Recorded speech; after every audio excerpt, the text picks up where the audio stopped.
5 மாநிலங்களில் பழைய இரும்பு சாமான்களை கடத்தும் கும்பலுக்கு எதிரான மாபெரும் சோதனை நடவடிக்கையில் 183 மில்லியன் ரிங்கேட் மதிப்பிலான சொத்துக்கள் சீல் வைக்கப்பட்டுள்ளன.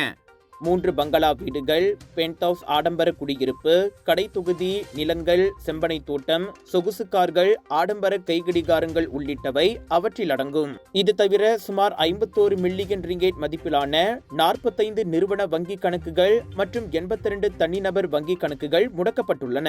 மலேசிய ஊழல் தடுப்பு ஆணையமான MACC-யின் தலைமை ஆணையர் தான்ஸ்ரீ அசாம்பாக்கி அதனை உறுதிப்படுத்தினார். MACC-யுடன் சுங்கத்துறை, உள்நாட்டு வருவாய் வாரியம், பேங்க் நகாரா ஆகியவை ஒருங்கிணைந்து இந்த ஓப்மெட்டல் சோதனையை மேற்கொண்டன.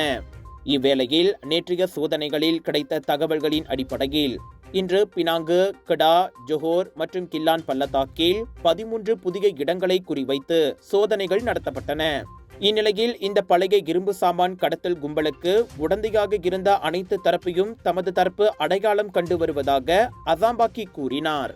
பழைய இரும்பு சாமான்களுக்கும் இவேஸ்ட் எனப்படும் மின்னணு கழிவுப் பொருட்களுக்கும் இக்கும்பல் ஏற்றுமதி வரி செலுத்தாமல் வெளிநாடுகளுக்கு கடத்தி வந்ததன் மூலம் 6 ஆண்டுகளில் அரசாங்கத்திற்கு 950 மில்லியன் ரிங்கேட் வருமானம் இழப்பு ஏற்பட்டது குறிப்பிடத்தக்கது.